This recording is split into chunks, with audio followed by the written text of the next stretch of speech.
අනේ ගෙදර යන් අයියේ අයියට දුක නැද්ද? අපි එකට හිටපු විදිය මතක නැද්ද?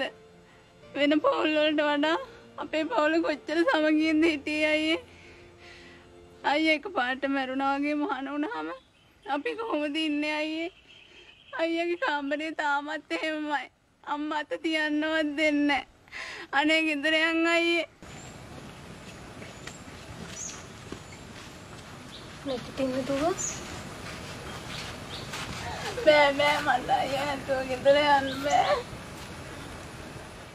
සිහිය පිහිටවා ගන්න. ප්‍රියයන්ගෙන් වෙන්වීම දුකක්. අපි කැමැත්තෙන් හරි අකමැත්තෙන් හරි මරණයෙන් හරි වෙනම හේතුවකින් හරි වෙන වෙනවාමයි. ඔය වගේ සංසාරයේ දුකදී අපි හිලපු කඳුළු එකතු කරොත් මේ මහ මුහුදටත් වඩා වැඩි. ප්‍රිය කරන අයගෙන් වෙන්වීම එක දුකක් විතරයි. අප්‍රිය කරන අය සමග වාසය කරන්න වෙනවා. ප්‍රිය කරන දේ නොලැබී යනවා. අප්‍රිය කරන දේ ලැබෙනවා.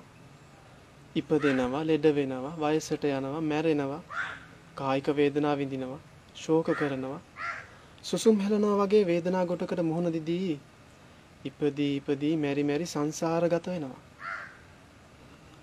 මේ වගේ දුක් සහිත සසරේ මනුෂ්‍යාත්ම භවය දුර්ලභයි. බුදුරජාණන් වහන්සේ නමක් පහළ වුණ ධර්ම රත්නයේ පවතින සංඝ රත්නයේ පවතින යෝගයක මිනිස්සාත්මයක් ලැබීම ඊටත් වඩා දුර්ලභයි. ඉතින් මේ දුර්ලභ අවස්ථාවෙන් තමන්ගේ ඥාතියෙක්, පුතෙක්, සහෝදරයෙක් මේ සසර දුක නැති කරගන්න උපරිම ප්‍රයෝජනය ගන්නවා නම් ඒ සඳහා සහාය වීමමයි වටින්නේ. හිත පහදවා ගැනීමමයි වටින්නේ.